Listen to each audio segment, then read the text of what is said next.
A few days ago, we were talking about Syria tearing itself apart. Last night in Damascus, crowds celebrated a nation made whole.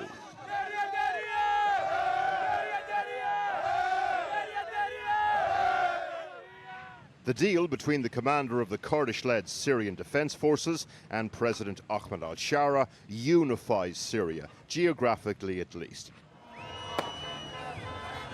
The agreement reached between the leader of SDF and al-Shara this evening doesn't just represent a consolidation of al-Shara's power.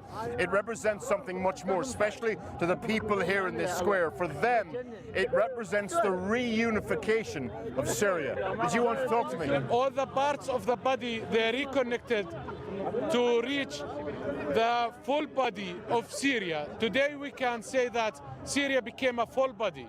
We're all one. Syrians are one. Arabs, Kurds, Muslims, Sunnis, Alawites, we're all one. But do you think that's how the Alawites feel after the last 4 days?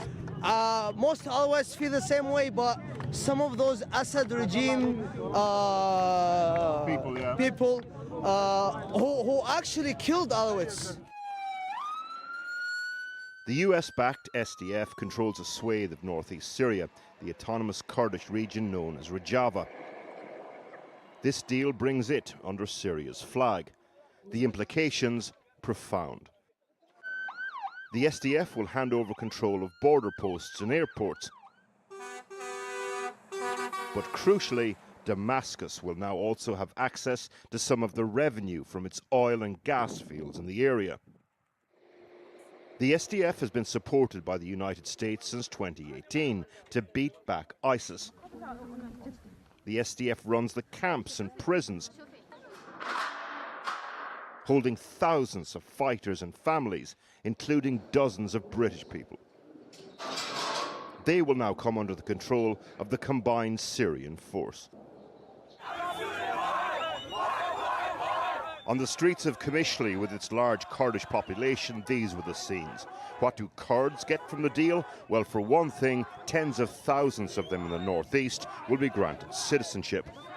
Some of the big questions, though: will this pave the way for US troop withdrawal? Where does this leave the Turkish-backed militia, the SNA, created to fight the Kurdish SDF? There's a lot to be still ironed out.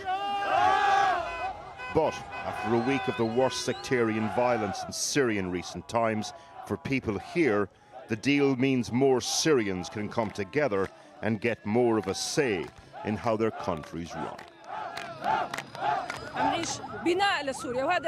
We're seeing the rebuilding of Syria, which will require sacrifice. It will need the Syrian people to be responsible.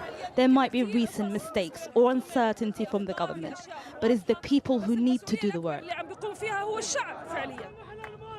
Not everyone in the region wants a stronger, more stable Syria, but yesterday that became a more possible future.